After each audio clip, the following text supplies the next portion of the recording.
Hi everyone, welcome back to Grandpa Mark's Hobbies and our final on my AMT Model T-Ford 3-in-1 kit.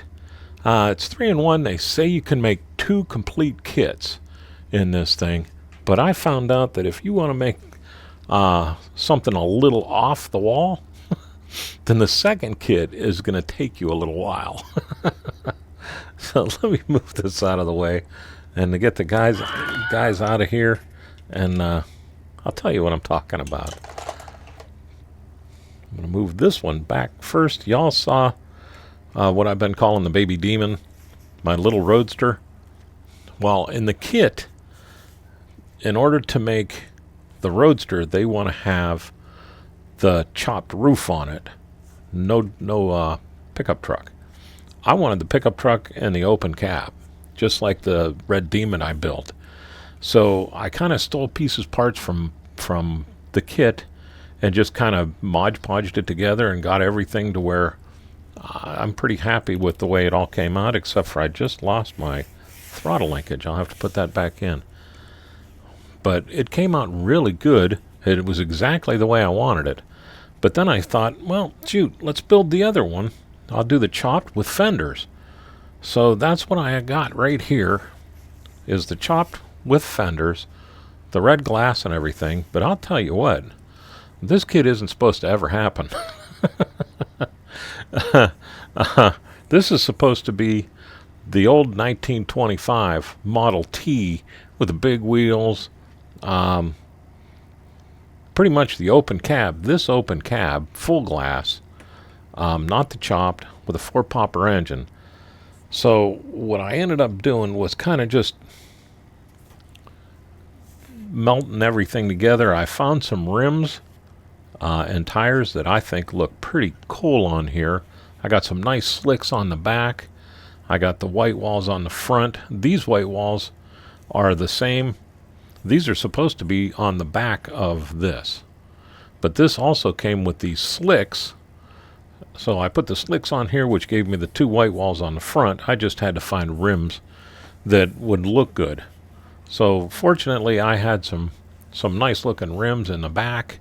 And I'll tell you what, if you're looking for anything accurate with this, you're not going to find it, because it's not.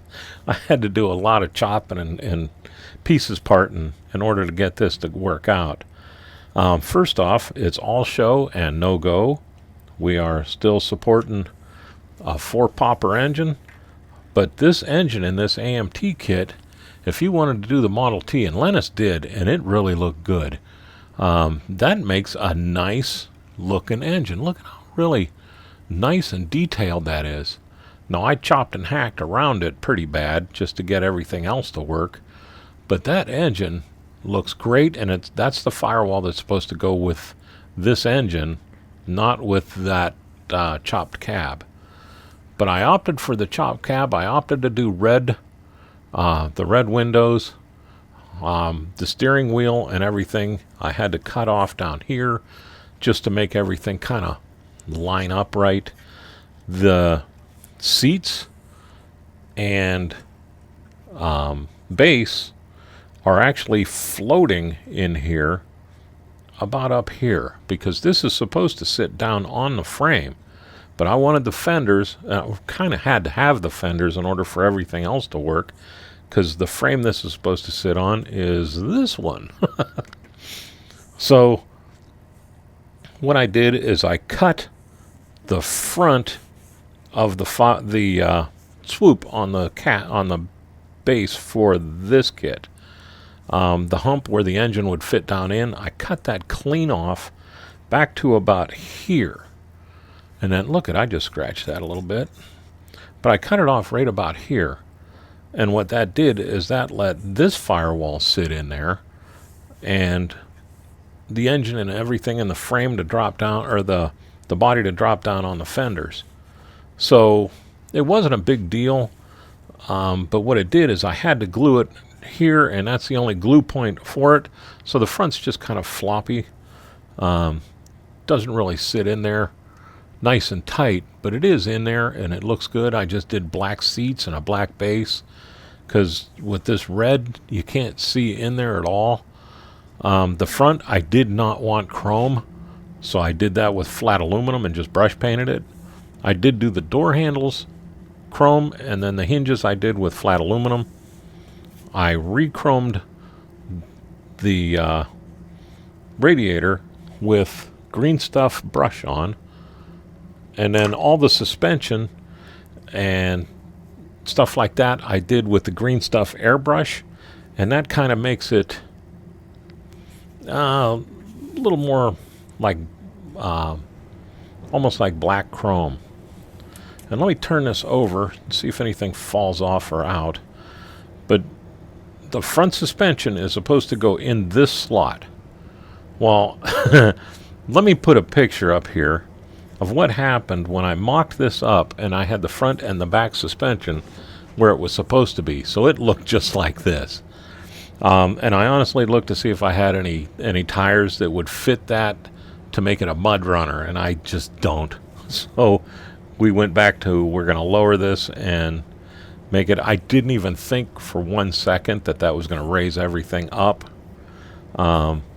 just to weird proportions, because this did have the big spoked rims that were supposed to go on here in tires. So what I did, in order to make it look right in the fender well, make it to where I thought it looked right in the fender well, and lower it down to where it looked normal, is I moved it back, which means I had to cut the spring on the front on both sides till it fit down on top of the little base here where the radiator sits.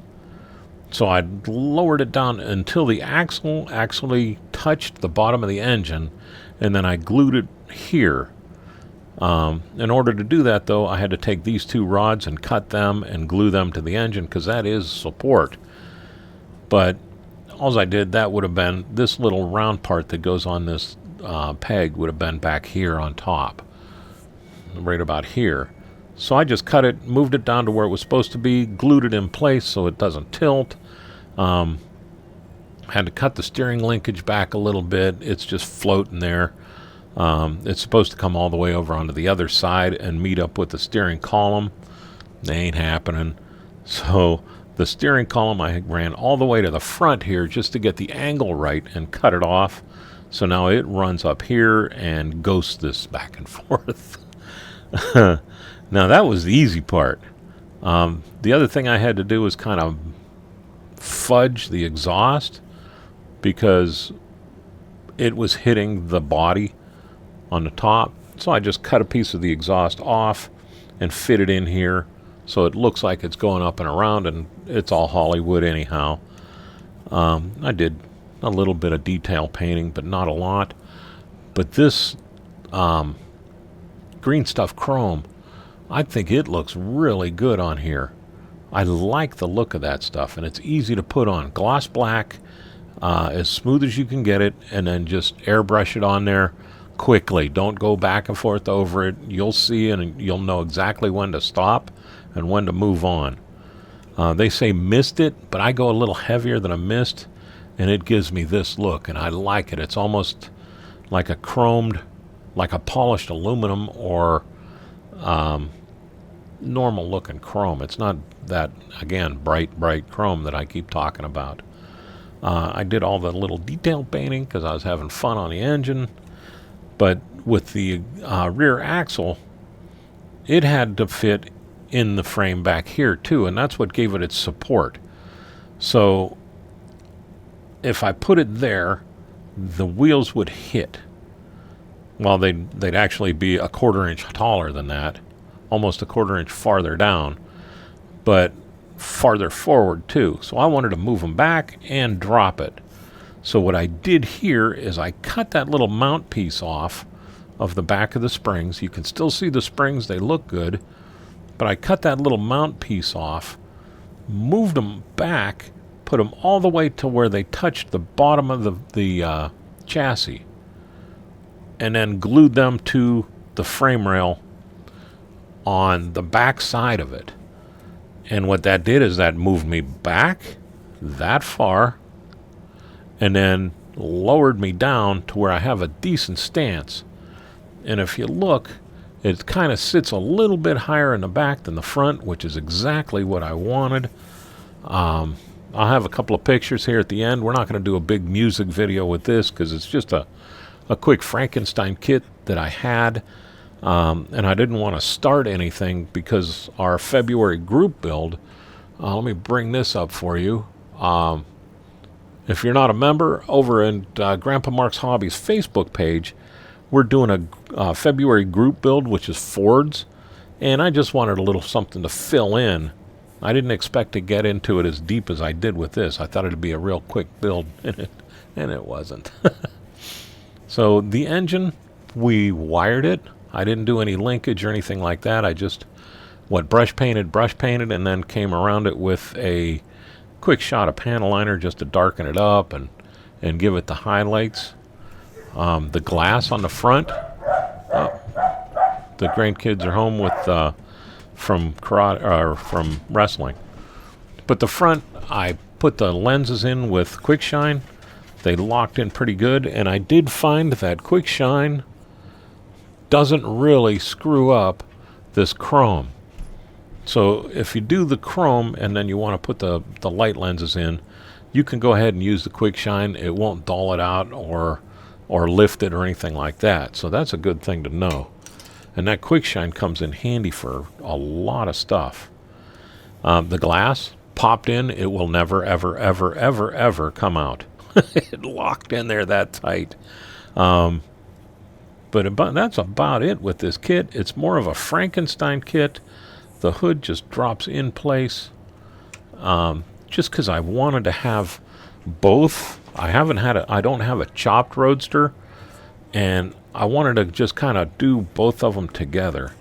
So now I have both kits I can take and show anybody that wants to see.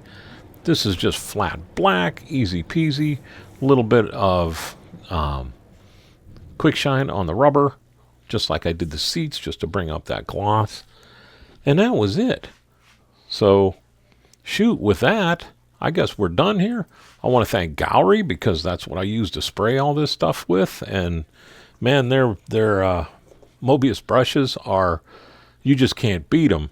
And the new Swallowtail they have out, the Siphon Gravity Feed, if you're looking for a Swallowtail, that's the one you want to get. It is amazing. I want to thank all our first responders, our military, for everything they do. They're always there so we can do what we're doing here. I also want to thank Automotive Model Livecast for all they do. They're on every Thursday at 8 o'clock on YouTube. You got to check them out. It is the fastest hour on Facebook. Or on YouTube. Not kidding.